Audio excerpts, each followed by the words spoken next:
चाहे जो भी वादे उन्होंने किए, उस सारे वादों के अगेंस्ट जाके उन्होंने काम किया, नौजवानों को बेरोजगार करने का काम किया। अगर ऐसे ही लोग डॉक्टर बन जाएंगे जिनको कुछ नहीं पता है, जो फर्जी तरीके से आए, सोचो जिस समय वो देश के लोगों की सेवा करेंगे तो जान जोखिम में डालने का काम वो लोग करें। वहाँ जिस तरीके से बर्बरता सब भरा जाता है, आप लोग को मन में क्या? मन में यही आता है कि दो तो लगा दें। मतलब जिस तरह भर देते हैं ऐसा लगता है भेड़ जानवर हम लोग युवा नहीं है। हम सभी लोग कहीं ना कहीं से पीड़ित हैं, तो क्या हम अपनी आवाज़ भी नहीं उठा सकते? एक बार आवाज़ उठाने पे इतनी बर्बरता पूर्वक हम लोगों को मारा जाता है, गाड़ियों में बिठाया जाता है। किस प्रकार का दर्द हम लोगों को होता है, हम लोग किससे कहने जाएं? ये वही पुलिस वाले हैं, ये वही अधिकारी, इनकी बुआ का लड़का, मौसी का लड़का, इनका भाई, इनके भाई का लड़का, कोई ना कोई उस परीक्षा में जरूर रहा होगा। हम उनकी भी लड़ाई लड़ रहे हैं। इन लोग को खुद सोचना चाहिए कि हम कोई व्यक्तिगत अपनी लड़ाई लड़ रहे हैं। 4 PM न्यूज नेटवर्क में आप सभी का स्वागत है। मैं हूं क्षितिज कांत। नीट परीक्षा को लेकर के पूरे देश भर में आप देख रहे हैं, छात्र सड़कों पर उतर आए हैं, सभी आंदोलित हैं और पूछ रहे हैं इस सरकार में ये सब हो क्या रहा है। साफ तौर से सरकार का नाकारापन सामने झलक रहा है। पिछले समय की अगर मैं बात कर लूं तो उत्तर प्रदेश में पुलिस परीक्षा होती है, उसके बाद रद्द कर दी जाती है। बीते समय की बात करूंगा, 48 घंटे भी नहीं बीतते हैं, आपने देखा नेट की परीक्षा जिसमें पेपर लीक की बातें अगर होने लगती है तो उसको रद्द कर दिया जाता है। लेकिन नीट की परीक्षा जिसमें पूरे देश भर का भविष्य भी दांव पे लग जाता है, अगर कोई गलत डॉक्टर किसी अस्पताल में पहुंच गया तो जीवन तक जाने की बात हो सकती है और जीवन तक के दांव पे लग सकता है। इस तरीके की बात होने के बाद अब छात्र आंदोलित हैं और लगातार गुहार लगा रहे हैं कि नीट की परीक्षा दोबारा हुई हो। और आज की बात बता दे तो छात्र सभा के तमाम छात्र राजधानी लखनऊ में विधानसभा के पास सड़कों पर उतर आए, लेकिन सरकार का वही पुराना रवैया रहा, सभी को उठाया और ला करके इको गार्डन में राजधानी लखनऊ के पटक दिया। सरकार में अपनी आवाज उठाना, अपने हक की बात करना और न्याय की बात करना, इस पर किसी भी प्रकार की कोई सुनवाई ना होना एक बड़ा प्रश्न चिन्ह खड़ा करता है। आप प्रदेश अध्यक्ष हैं, तमाम छात्र आपके पास आते होंगे, छात्र सभा से हैं, सुनवाई किसी प्रकार से नहीं होती। देखिए, ये बिल्कुल सही है कि भारतीय जनता पार्टी की सरकार जब से बनी है लगातार नौजवानों को भविष्य को खत्म करने का काम किया है। आप उत्तर प्रदेश की भर्तियां उठाइए, जितनी भी उत्तर प्रदेश में भर्तियां हुई हैं वो पेपर के दौरान ही लीक हो गई। उनके परीक्षा देने से पहले ही उसके परीक्षा पत्र लीक हो गए। सरकार से बात हुई, सरकार ने कोई एक्शन नहीं लिया। जब समाजवादी छात्र सभा या समाजवादी पार्टी सड़कों पर उतर के आंदोलन किया, तब ये परीक्षा को रद्द करने का काम योगी सरकार ने किया। वही हाल मोदी सरकार का। मोदी सरकार ने जितने वादे किए थे, चाहे वो 14 के पहले उनके सारे वादे आप उठाकर देख लीजिए, चाहे 2 करोड़ नौकरी का वादा किया हो, चाहे जो भी वादे उन्होंने किए, उस सारे वादों के अगेंस्ट जाके उन्होंने काम किया, नौजवानों को बेरोजगार करने का काम किया। और ये तो साफ साफ उदाहरण है, 24 लाख नौजवानों का भविष्य जुड़ा हुआ है नीट से। और जिस तरीके से एनटीए ने धांधली किया और भाजपा शासित राज्यों में माफिया पकड़े गए, वो स्वयं स्वीकार कर रहे हैं कि हमने पेपर लीक कराए। और ऐसा नहीं है कि यही पेपर लीक कराए, पेपर लीक कराते आए, उन्होंने ऐसा बयान दिया। उसके बाद भी भारतीय जनता पार्टी का एनटीए पर भरोसा होना, इसका मतलब साफ जाहिर करता है कि देश के प्रधानमंत्री और देश के केंद्रीय शिक्षा मंत्री धर्मेंद्र प्रधान को देश के नौजवानों के भविष्य की कोई चिंता नहीं है। वो अपने लोगों को, अपने चुनिंदा लोगों को, जिनको पैसे के माध्यम से पीछे के रास्ते से, आप सोचिए, मैं आपको उदाहरण देता हूं, जिसके फिजिक्स में 1 नंबर, वो नीट का एग्जाम टॉप करता है, कहीं ना कहीं संदेह पैदा करता है। गोधरा और पटना में दोनों जगह से पेपर लीक होने की बात हुई, 718 और 719 मार्क्स मैक्सिमम आए हैं। पटना की बात की जाए तो वहां पर गिरफ्तारी के बाद जो बच्चे जो गिरफ्तार हुए उन्होंने कबूल भी किया कि पेपर रटवाया गया था। इस तरीके की बातें आती हैं। तो मैं बता तो रहा हूं कि ये देश के प्रधानमंत्री, दुर्भाग्य है हमारा, जो ये देश हमारा नौजवानों का देश कहा गया है, और देश के प्रधानमंत्री बाहर जाते हैं तो कहते हैं कि हम नौजवानों के देश से आए हैं। उन नौजवानों के साथ ये भारतीय जनता पार्टी की सरकार और देश के प्रधानमंत्री खिलवाड़ करने का काम कर रहे हैं। नीट के एग्जाम के अभी तो देखिए कितने एग्जाम इन्होंने रद्द कराए हैं, लेकिन नीट एग्जाम इसलिए नहीं रद्द करा रहे हैं कि वो अपने चुनिंदा लोगों को डॉक्टर बनाना चाहते हैं। और आप सोचो, अगर ऐसे ही लोग डॉक्टर बन जाएंगे जिनको कुछ नहीं पता है, जो फर्जी तरीके से आए। सोचो जिस समय वो देश के लोगों की सेवा करेंगे तो जान जोखिम में डालने का काम वो लोग करें, किस तरीके की सेवा देंगे। तो ये निश्चित तौर पर जाहिर हो चुका है कि भारतीय जनता पार्टी की सरकार में, भारतीय जनता पार्टी की सरकार, चाहे वो देश के किसी भी कोने में भारतीय जनता पार्टी की सरकार हो, और आप उठाकर देख लीजिए, वहीं पर्चा लीक कराने वाला वहीं का निकला होगा जहां भाजपा शासित राज्य होगा। और निश्चित तौर पर ये भारतीय जनता पार्टी के सरकार के इशारे पर ये पेपर लीक कराए गए। इसीलिए भारतीय जनता पार्टी मेहरबान है एनटीए पर। और एनटीए की कंपनी उठाकर देखना, ये देश के प्रधानमंत्री बात करते हैं, सारे गुजरात की कंपनियां लाकर और देश को बर्बाद करने का काम कर रहे हैं। एनटीए पर इसीलिए मेहरबान है क्योंकि वो उनकी ही काम करने वाली एजेंसी है, गुजरात से लेकर आए।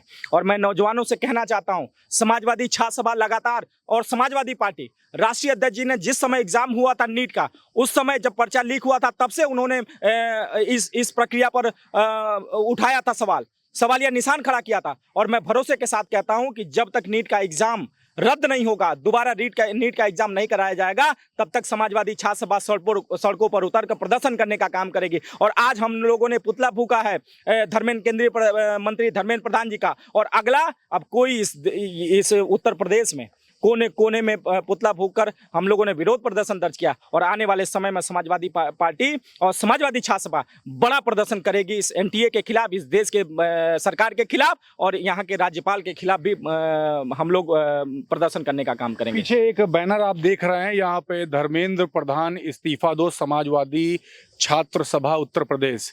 आज विधानसभा पे मौजूद थे आप भी जी। वहाँ जिस तरीके से बर्बरता सब भरा जाता है, आप लोग को मन में क्या आता है? मन में यही आता है कि दो तो लगा दें। गुस्सा आती है? बहुत ज्यादा। मारा भी था आपको? मारा तो नहीं गया, मतलब जिस तरह भर देते हैं ऐसा लगता है भेड़ जानवर हूँ, युवा नहीं है। कहाँ पढ़ाई करते हैं? लखनऊ विश्वविद्यालय। विश्वविद्यालय के छात्र हैं। आप ही के छात्रों के साथ जो मित्र होंगे या जानने वाले होंगे, नीट की परीक्षा रद्द करने की बात की जा रही है। और अभी तक के जो नीट की परीक्षा होती थी एक पारदर्शिता होती थी, लेकिन इस बार जो रिजल्ट देख रहे हैं जो आ रहा है, उसको लेकर के मन में क्या? हमारा छोटा भाई भी 12 में टॉप किया है, नीट में टॉप 10 में उसका नाम है। आज उसको आप देख लीजिए, जैसे पगला गया है, कितनी मेहनत की। आप उसको देखेंगे एकदम सूख के कांटा हो गया, ना कहीं शादी ना कहीं ब्याह में, कहीं नहीं जाता था, सिर्फ पढ़ता लिखता। आज वो टेंशन में। भविष्य सबका बर्बाद हुआ, सबका। आपके तो वीडियोस वायरल है, हाथ चोट काफी आई है, कल आपको पीटा गया, महिला पुलिस ने काफी मारा।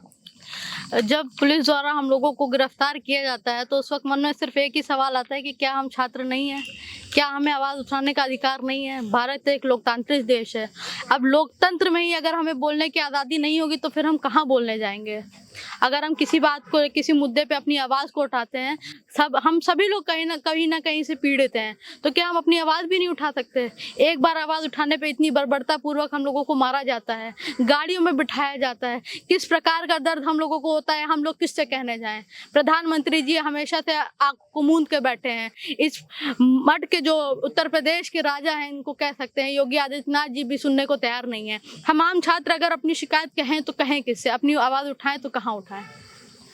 रीनीट की आप लोग बात कर रहे हैं, सुनवाई अभी तक नहीं हो रही और छात्र सभा लगातार कह रही है कि आंदोलन आखिरी तक जारी रहेगा। आप ही लोगों ने जब यूपी पुलिस का जब परीक्षा जब लीक हुई थी तो आप लोगों ने आंदोलन किया था, और अब फिर से वही सब। ये जो मंजर जो लगातार पेपर लीक का चलता है, इसको लेकर क्या कहेंगे, क्या मन में आता है? देखिए, समाजवादी छात्र सभा ने लगातार सड़कों को आंदोलन में रखने का काम किया है, लगातार आंदोलन करते आए हैं हम, और आगे भी अगर ये नीट का पेपर दोबारा सरकार नहीं करवाती है तो एक बड़े आंदोलन के तौर पे समाजवादी छात्र सभा आपको सड़कों पे दिखाई देगी। अच्छा, एक प्रश्न और भी है, ये समाजवादी छात्र सभा में रहने का जोश है या फिर इंडिविजुअल अगर आप अलग रहते तो भी जोश रहता है वही जो समाजवादी छात्र सभा जो पीछे जब खड़ी होती तो आ जाता है? देखिए, ये जो दीवानगी है, मुस्कुराहट आ रही है, ये दीवानगी हमारे राष्ट्रीय अध्यक्ष अखिलेश यादव जी के लिए है।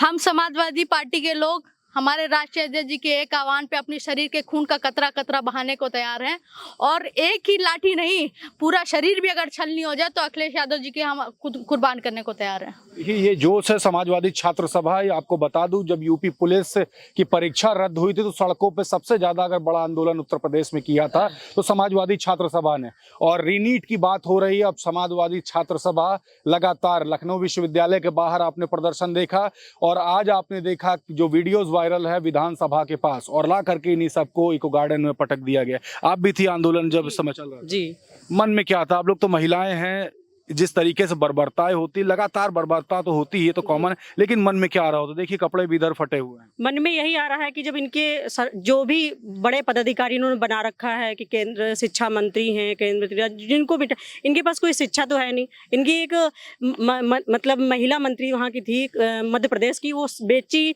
पढ़ाओ और बेटी बचाओ नहीं लिख पाई। बता सोचो कितना शर्म की बात है। बड़े दुख के साथ ही कहना पड़ा, अगर वो पढ़ी होती तो बेटी पढ़ाओ बेटी बचाओ लिखने में क्या दिक्कत थी? तो शिक्षा नहीं, वो रहमो करम पे बनाई गई हैं, इसलिए उन्होंने ऐसा किया। अगर अपनी मेहनत और अपने संघर्ष से आगे आई होती, पढ़ाई लिखाई शिक्षा के बदौलत, तो टैलेंट के बदौलत पाई होती तो लिख लेती बेटी पढ़ाओ बेटी पढ़ाओ, लिखती ना, नहीं लिख पाई। इनके जितने भी मंत्री बनाए गए हैं, या तो इनका कहीं ना कहीं अत्याचार जो इनकी जो हत्याएं हो रही हैं उसको कहीं इन्होंने छुपा रखा है, कहीं इनकी जितनी पेपर लीकबाजी जितना है वो दबा के रखे हुए हैं, कहीं घोटाला इनका दबा के रखा है, कहीं ना कहीं इनकी ऐसी चीज़ें हैं जो अपने अंडर में इनकी मजबूरी है तो उस इंसान को पर्टिकुलर एक पद दे देते हैं कि तुम भैया तुम हमारी बात छुपा लो, हम तुम्हारी छुपा लेंगे, तुम्हें राजा बना देंगे और तुम हमारे साथ साथ में मंत्री बन के चलते रहना। तो ये काम इनका है और कोई नहीं। अगर शिक्षा पे इतना आक्रोश जनता के, भाई हम नौजवानों क्यों होना चाहिए? हमें क्या चाहिए? हम तुमसे तुम्हारा पद लेने थोड़ी आ रहे हैं, हमें नौकरी चाहिए, हम अपना परिवार चलाएं, अपने घर परिवार के साथ में रहें। कौन चाहता है कि ऐसी स्थिति में? मेडिकल कॉलेज की ये स्थिति है कि कोई भी नर्सिंग स्टाफ वहाँ पे 18,000 15,000 रुपए की नौकरी करना। एक अगर जीएनएम और बीएससी नर्सिंग की अगर हम बात करते हैं 6.5 लाख रुपए 8 लाख रुपए खाली फीस पड़ती है। 18,000 रुपए में नौकरी करके फिर हम अपना जीवन कैसे यापन कर पाएंगे? आप बताइए। आपका बेटा अगर सांसद विधायक का बेटा होता, लंदन पेरिस पढ़ने जाता है, हम लोग मजदूर गांव से आए हुए हैं, किसान परिवार से बिलोंग करते हैं, हम लोग गेहूं धान बेच के अपने माँ बाप का पैसा लगाते हैं, फिर अपने माँ बाप और परिवार की जिम्मेदारियां भी नहीं पूरी कर पाते, उनकी दवा पानी उनकी आवश्यकताएं नहीं पूरी कर पाते। जो बड़े हैं तो घर परिवार की होती है कि भाइयों को पढ़ाना लिखाना, ये सब हमारी जिम्मेदारी होती है, हम भी उनका साथ दे कहीं। तो 18,000 15,000 में उसमें 11 महीने नौकरी मिलती है। इनके गुजरात के टेंडर मिले हुए हैं, गुजराती लोग आके 11 महीने की नौकरी देते हैं, 11 महीने के बाद हम फिर 2.5 लाख रुपए इन रिश्वत दें तो 11 महीने के बाद हमें रिन्यू करते हैं।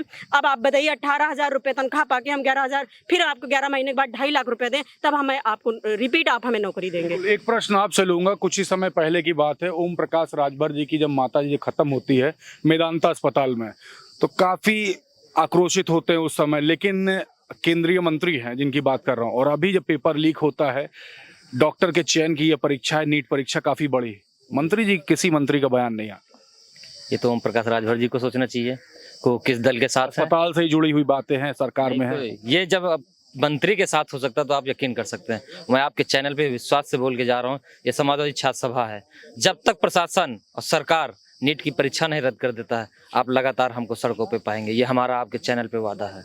आप लोग खोल के बोल रहे हैं, बगल में आपके भाई खड़े हैं, कैमरे पे जरा आ जाइएगा, कपड़े तक के फट जाते हैं, मारा भी गया होगा। नहीं, मारने की तो बात छोड़िए, जिस तरीके से पटक के घसीटते हुए गाड़ी में हमको बैठाया गया, इस तरीके से तरीका इन लोगों का गलत था। पुलिस प्रशासन जो है सरकार के इशारे पे जो है कि कार्यकर्ताओं के ऊपर अत्याचार करने का काम करती है, और ये सरकार जिस तरीके से बार बार कोई एग्जाम आता है रद्द कर देती है, ये सरकार केवल समाज को तोड़ने का, लूटने का, बांटने का काम कर रही है। ये हालात होती है तब भी छात्र सभा सड़कों पर क्यों? देखिए, हालात कुछ भी हो जाए, समाजवादी छात्र सभा डरने वाली नहीं। और हम फिर आपसे कह रहे हैं कि जब तक सरकार नीट की परीक्षा नहीं रद्द करेगी, हम अपने नेता के नेतृत्व में आए हैं और लगातार अपने नेता के नेतृत्व में सड़कों पे आंदोलन करेंगे। परिणाम कुछ भी हो, हालात कुछ भी हो, और प्रशासन की बात आपसे छिपी नहीं है। आप लगातार मौके पर रहते हैं, आप देखते हैं कितनी बदतमीजी करते हैं ये लोग। ये वही पुलिस वाले हैं, ये वही अधिकारी हैं, इनकी बुआ का लड़का, मौसी का लड़का, इनका भाई, इनके भाई का लड़का, कोई ना कोई उस परीक्षा में जरूर रहा होगा। हम उनकी भी लड़ाई लड़ रहे हैं। इन लोग को खुद सोचना चाहिए कि हम कोई व्यक्तिगत अपनी लड़ाई नहीं लड़ रहे हैं, हमारे नेता कोई अपनी व्यक्तिगत लड़ाई नहीं लड़ रहे हैं। और हम जो लड़ाई लड़ रहे हैं ये 24 लाख बच्चों के भविष्य का मामला है। और अगर ये परीक्षा नहीं रद्द होगी तो हम लोग लगातार संघर्ष करेंगे, जब तक नहीं होगी संघर्ष करेंगे। और हम उम्मीद आपके चैनल पे बोल के जा रहे हैं, सरकार को पीछे हटना होगा। ये समाजवादी छात्र सभा आपको करके दिखाएगी। नाम क्या हुआ आपका? मेरा नाम है शुभम कुमार यादव। मारा पीटा गया था आपको? नहीं, मारा पीटा नहीं गया था, लेकिन इतने ये लोग बदतमीज हैं कि हमारा शर्ट तक लेके चले गए। मेरा शर्ट तो शर्ट ले गए, समाजवादी जो प्रतीक गमछा है वो भी जो है कि लेकर चले गए। ये लोग छीन लिए। ये लोग मतलब इतने गिरे हुए हैं ये लोग। प्रशासन विधानसभा के पास प्रदर्शन कर रहे थे, विधानसभा के ठीक सामने रोड पर। देखिए, विधानसभा के पास समाजवादी छात्र सभा प्रदर्शन कर रही थी। बीते दिन आपने तमाम सारी वीडियोस देखी थी जिसमें लखनऊ विश्वविद्यालय के बाहर तमाम छात्रों के साथ बर्बरता हुई। आप भी लंबे समय से छात्र राजनीति से जुड़े हुए हैं, क्या लगता है जो सारे जो क्रियाकलाप हो रहे हैं और आप लोग को भी टारगेट कर लिया जाता है, बड़े आंदोलनों में आप लोग लगातार आंदोलित रहे, सरकार चाहती क्या है? सरकार यही चाहती है कि हम लोग बाहर न निकलें, अपनी हक और हक की आवाज़ न उठाएं, उसके खिलाफ न बोलें। लेकिन ये अब आज के समय में लोकतंत्र के जो देश है हमारा लोकतांत्रिक है, इसमें ये असंभव है। हम अपने हक की आवाज़ घर से लेकर सड़क तक उठाते रहेंगे। सरकार को हमारी जो ज़रूरतें हैं उनको पूरा करना पड़ेगा। इसके लिए हम संघर्ष करते हैं और करते रहेंगे। देखिए, ये समाजवादी छात्र सभा का जोश है और लगातार आप देख रहे हैं समाजवादी छात्र सभा हो या फिर तमाम अलग अलग संगठन सभी सड़कों पर उतरे हुए हैं। लेकिन सबसे बड़ी बात ये जो एनटीए के ऊपर तमाम सारे जो आरोप लग रहे हैं, नीट की परीक्षा जो हुई, पेपर लीक की जो बातें हो रही, आखिर ये हुआ क्यों और सरकार इस पर अभी तक के संज्ञान क्यों नहीं ले रही? और जब पेपर की जांच के लिए पेपर जब मांगे गए कि मूल प्रति दे दी जाए, जो जले हुए अंश जो बरामद हुए थे बिहार में उससे टैली कर लिया जाए, तो 28 दिन बीत जाने के बाद भी पेपर क्यों नहीं दिया टैली करने के लिए? बड़ा प्रश्न चिन्ह खड़ा होता है नीट की परीक्षा करवाने वाली एनटीए कंपनी पर भी। और तमाम छात्र आंदोलित हैं इसको लेकर के। अभी तक के कोई भी ऑफिशियल बाइट क्यों नहीं आई किसी भी मंत्री की? क्यों शिक्षा मंत्री इस पर बैकफुट पर है? क्यों तमाम सारे जो मंत्री हैं जो बात करते हैं छात्रों के हितों की, वो क्यों बैकफुट पर हैं? तीसरी बार प्रधानमंत्री नरेंद्र मोदी शपथ तो ले लेते हैं लेकिन किसी प्रकार की कोई भी बात अभी तक के नीट परीक्षा के फेवर में नहीं गई है। और देखने वाली बात ये होगी आगे आने वाले समय में क्या कुछ होता है। इस पे आपको सारी अपडेट पहुंचाता रहूंगा। मैं हूं क्षितिजकांत, कैमरा पर्सन शुभम के साथ 4 PM न्यूज नेटवर्क के लिए।